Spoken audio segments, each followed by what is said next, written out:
Hi guys, it's Down Under Monkey, and today just wanted to have a bit of a chat about some locks I got. Some I'm looking for information for, some I just want to show you because they're interesting.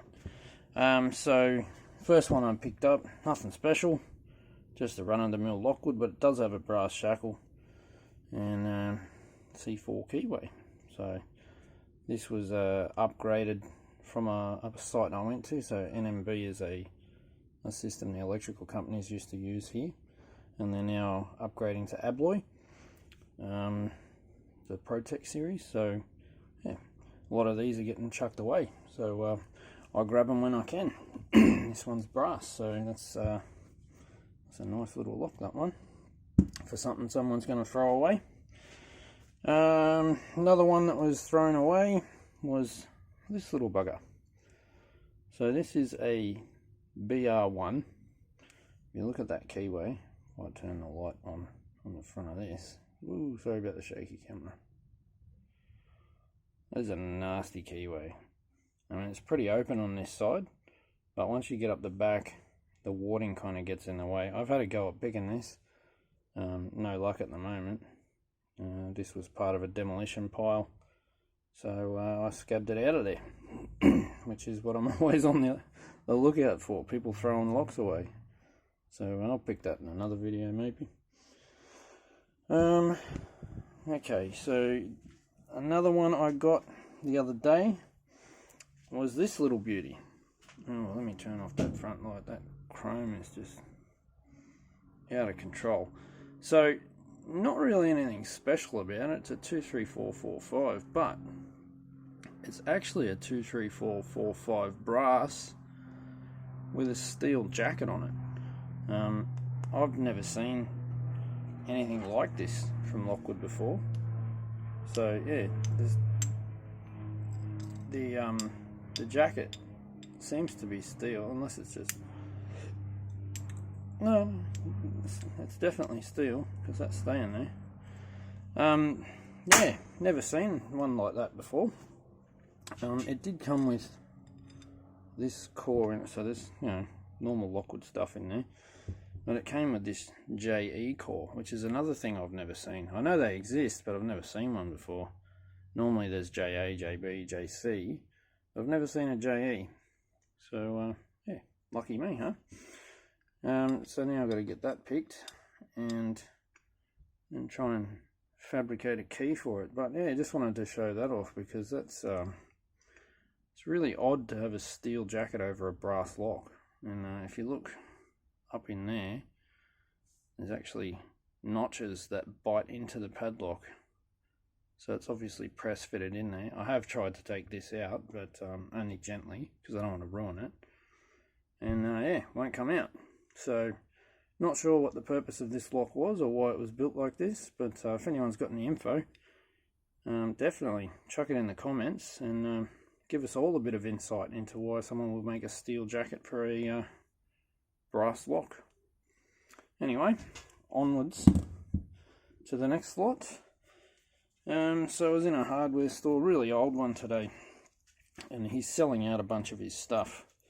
So I actually spotted this on the wall, and he was kind enough to sell it to me.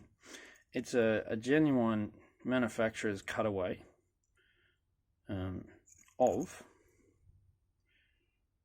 a Corbin by Lane. No idea how old this thing is or where it comes from. Clearly might not be an Australian lock, but yeah, so you can actually see all the spools in there. It's a bit dusty, so quite a, there, you know, heaps of spools in there, and it turns beautifully too. I actually thought this was a master ring when I first picked it up. I got really excited, but it's not a master ring. I'm still excited about it because that's a genuine manufacturer's cutaway. I don't think anyone would be able to do that. Oh, you can, but yeah, this was in a place that cuts keys, so I'm assuming that was some sort of a demonstration cylinder or something. But yeah, if anyone's got any info on this, they can give me any kind of age, well, we know what the manufacturer is, but anyway, just a bit of info on it. I'm always curious about the locks I get, and I'm going to tidy this one up so you can see the springs and the spools are a bit how you're going. So I'll pull all that out and clean it up. Take a bit of these weird marks off the front here, but not polish it. I'm not going to polish it. So yeah, that was an interesting find. Very nice. And the last one I want to show you is quite impressive on its own. Finally something worthy of locking up my Master 3 collection. That's the shackle for it. Let me go down a bit. That thing on its own weighs about probably 4 kilograms. So it is a monster of a shackle.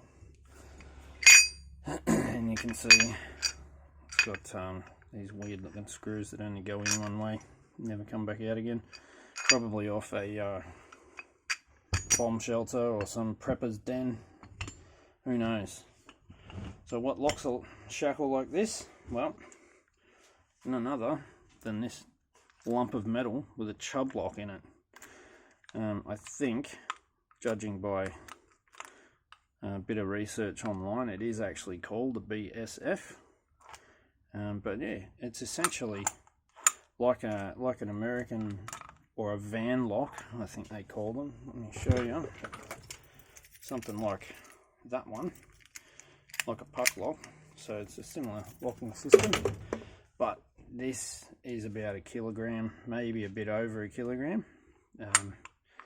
Absolute nugget of a lock, but yeah, it basically just slots on there. Push that in, lock your lock, and obviously whatever's behind that is not coming out too easily.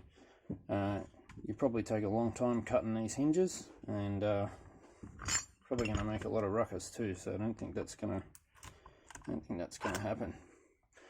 And pretty simplistic in its design too. The lock. Let me grab my screwdriver. This is the one actually. Keyless Entry gave me this as part of a trade, and I use it almost daily when I'm picking. So you take out this little screw here, put him over there with that, and out comes this. So there's nothing in there,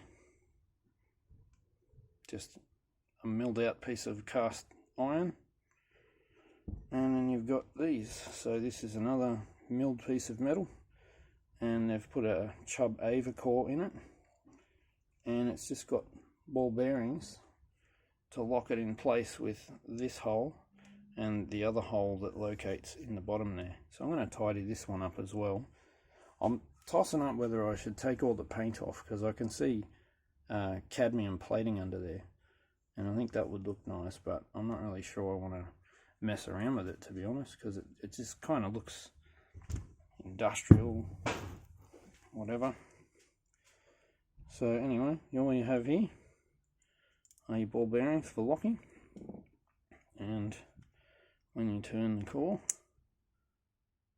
that's the flat section, which means it's unlocked. Then you've got the rounded section, which allows the ball bearings to push up into the locating holes and lock, and you can take your key out. Not sure what that one does. Maybe that's to lock the core in place. I'm not sure. I'd really like to see if this comes apart without destroying it.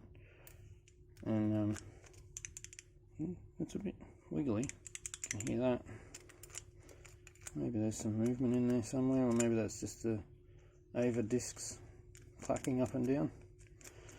Anyway, thought I'd just show you that one, because it's an absolute beast of a lock.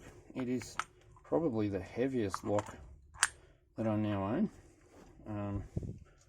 Probably not the largest though.